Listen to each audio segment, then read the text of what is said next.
Right right Shekhar Reddy గారు మీ దగ్గర technical issue వచ్చింది, మళ్ళీ వస్తాం సార్ మీ దగ్గరికి. మనతోటి శాంతి ప్రసాద్ గారు ఉన్నారు, సింగిల్ శాంతి ప్రసాద్ గారు, జనసేన పార్టీ సీనియర్ నాయకులు, సీనియర్ అడ్వకేట్ శాంతి ప్రసాద్ గారు. గుడ్ ఈవినింగ్ అండి. నమస్తే బ్రహ్మనాయుడు గారు, మీకు ప్యానల్లో ఉన్న సోదరులకు. సో మొత్తానికి ఒక్కొక్క కాపు మాజీ వైకాపా శాసనసభ్యులు రాజీనామాల బాట పడతా ఉన్నారు. ఆఖరికి ఈరోజు మాజీ డిప్యూటీ సీఎంగా పనిచేసినటువంటి ఆళ్ళ నాని గారు సైతం కూడా నేను రాజకీయాలను తప్పుకుంటా ఉన్నారు.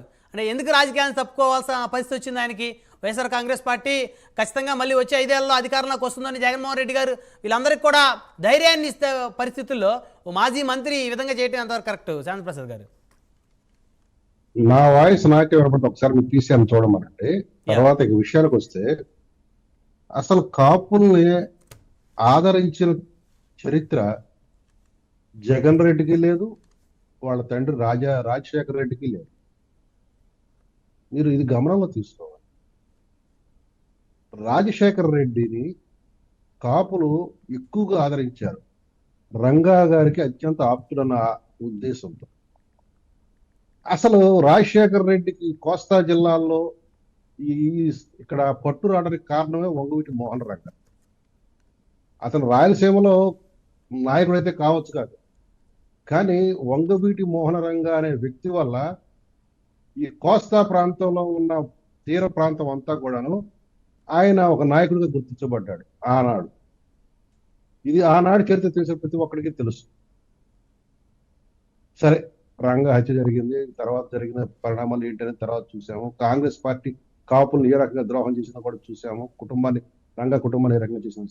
ఇక్కడ కాంగ్రెస్ పాటు రాజశేఖర రెడ్డి ముఖ్యమంత్రి అయిన తర్వాత కాపుల తరఫున రిజర్వేషన్ ఇమ్మని అడిగినప్పుడు, స్పెసిఫిక్ గా అడిగినప్పుడు, ఇవ్వాలని చెప్పింది కూడా తనే. కానీ అడిగిన కాపులకు ఇవ్వకుండా అడగని ముస్లింలకి 5% రిజర్వేషన్ ఇచ్చారు. అయితే కోర్టుకు వెళ్ళినప్పుడు 5% కుదరదు, ఇది 50% లిమిట్ దాటింది, సుప్రీంకోర్టు తీర్పుల ప్రకారం చెల్లదు అన్నప్పుడు దాన్ని 4% కుదించారు. ఆ రకంగా కాపుల్ని మొట్టమొదటిగా ద్రోహం చేసింది ఈయన తండ్రి రాజశేఖర్. నమ్మించి గొంతు కోశాడు. ఇక జగన్ రెడ్డి గారు అంటే మా సోదరు శేఖర్ రెడ్డి బాధపడతాడేమో కానీ, అంటే ఇక్కడ మీకు ఒక చిన్న మాట ఒకటి ఉందండి. ఈ రెడ్లు అంటే వీళ్ళు రెడ్లు కాదండి, రెడ్డి కులం కాదు, ఈ రెడ్లంతా కాపులేమండి. జగన్మోహన్ రెడ్డి పెద్ద కాపే, రాజశేఖర రెడ్డి పెద్ద కాపే.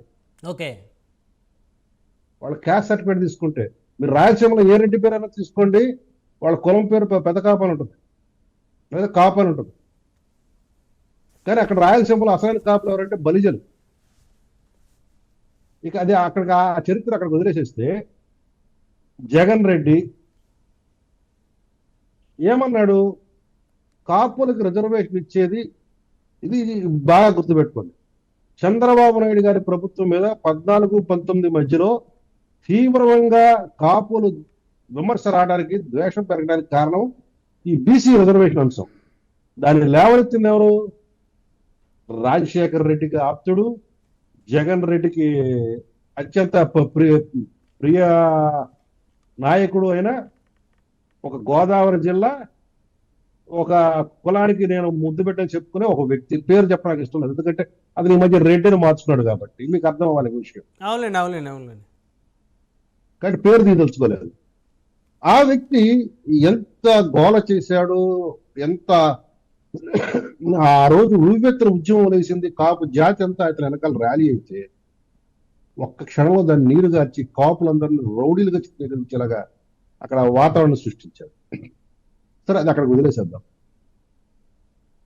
ఆ రోజు జగన్ రెడ్డి ఏం చెప్పాడు? కాపులకు బీసీల్లో పెట్టే అంశం నా చేతిలో లేదు, నా పరిధిలో లేదు, కేంద్ర ప్రభుత్వ పరిధిలో ఉంది, కేంద్రం చూడాలి అన్నాడు. కాబట్టి నేను బీసీలుగా నేను ఉంచలేను, నేను హామీ ఇవ్వలేను అన్నాడు. Yes, very good. మేమందరం కూడా అమాయకంగా ఆ మాట నిజమేనేమో అనుకున్నాం.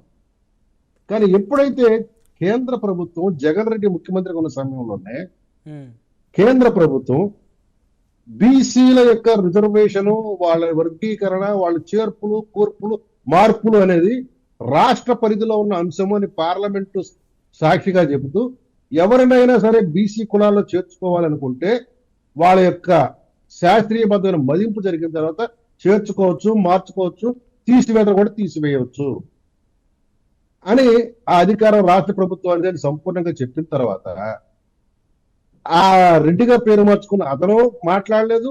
ఉమ్, ఈ జగన్ రెడ్డి కూడా ఓహో నా చేతిలో ఉందా అయితే కాపులకు నేను అవ్యవస్థ ఇస్తాను, కాపులు బీసీలో పెడతానని ఏ రోజు అనకపోగా చంద్రబాబు నాయుడు గారు అప్పుడు కాపులకి బీసీ రిజర్వేషన్ రావడం చాలా కష్టం అవుతుంది, ప్రెసిడెంట్ గారు అసెంట్ పంపించడం అవ్వట్లేదు కాబట్టి ఆ రోజు ఈడబ్ల్యూఎస్ కోటాలో కేంద్ర ప్రభుత్వం తీసుకొచ్చిన 102 సవరణ, రాజ్యాంగ సవరణ ద్వారా తీసుకొచ్చిన ఆ సవరణలో ఆ 10% రిజర్వేషన్లో ఈ ఈడబ్ల్యూఎస్ కోటాలో 5% రాష్ట్ర ప్రభుత్వ డిస్క్రిప్షన్ ఉపయోగించి కాపులకు ఇచ్చాడు.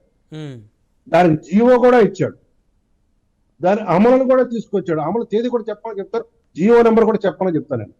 ఇప్పుడు మా సోదరు శేఖర్ రెడ్డి ఇదే కానీ ఇప్పుడు నేను రెడీగా పెట్టుకోలేదు కదండి, నాకు ఒక టైం ఇస్తే దాన్ని తీసుకొచ్చి చెప్తాను. జీవో నెంబర్తో సహా ఏ రోజు నుంచి అమల్లోకి వచ్చిందో కూడా చెప్తాను. ఆ అమల్లోకి వచ్చిన జీవోని నువ్వు ప్రభుత్వంలో రాగానే ఆ యూడబ్ల్యూఎస్ కోట తీసేసాక కాపులకి ఎవరు కూడా బీసీ వర్గాల నుంచి కానీ లేదా ఓసీ వర్గాల ఉన్న ఇతర వర్గాల నుంచి కానీ ఎవరు కోర్టుకు వెళ్ళలేదు, నిన్ను డిమాండ్ చేయలేదు తీయమని. మరి నువ్వు ఎందుకు తీసేసావు? కాపులకు ఉన్న దాన్ని నువ్వు ముట్టుకోకుండా ఉండాల్సిందే కదా. బీసీ రిజర్వేషన్ ఇచ్చే కెపాసిటీ చేతిలో లేదు, కానీ ఈడబ్ల్యూఎస్ ఓసీల్లో ఈడబ్ల్యూఎస్ కింద ఒక 5% రిజర్వేషన్ ఇచ్చారు.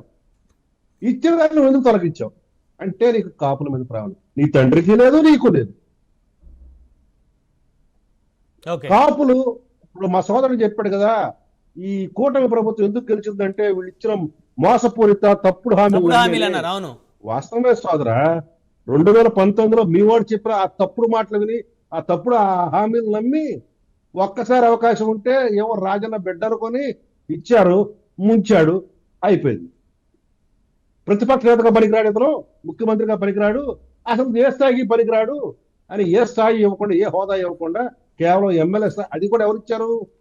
రాష్ట్రం ఎవల పులివెందుల ప్రజలు మాత్రమే ఇచ్చారు. ఎందుకంటే వాళ్ళ తండ్రి గారి మీద కుటుంబం మీద గౌరవం, కనీసం దానిని నిలబెట్టుకుంటాడా పోగొట్టుకుంటాడా అది అతని ఇష్టం, వ్యక్తిగత ఇష్టం. అయితే ఇప్పుడు శాంతి ప్రసాద్ గారు ఈ రాజీనామా చేస్తున్నటువంటి ఇంకొక మాట చెప్పాలంటే అసలు జగన్ రెడ్డి మీద మొట్టమొదటి కత్తి కట్టింది ఎవరో తెలుసా?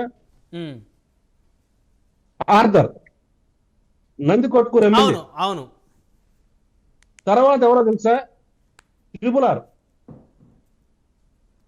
ఆ తర్వాత ఎవరో తెలుసా? రెడ్లు, నెల్లూరు రెడ్లు.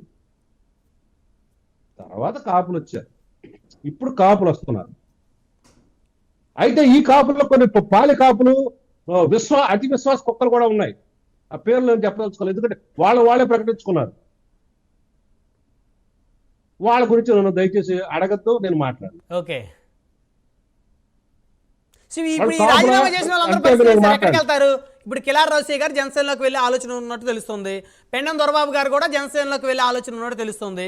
ఈరోజు రాజీనామా చేసినటువంటి ఆళ్ళ నాని గారు మాజీ మంత్రి, మాజీ ఉప ముఖ్యమంత్రిగా పనిచేశారు. ఆయన నేను రాజకీయాలకి దూరంగా ఉందాం అనుకున్నాననే స్టేట్మెంట్ ఇచ్చారు. కానీ ఆయన మరి ఎందుకు ఇచ్చారు? మర్చిపోతున్నారు బ్రహ్మనాయుడు గారు.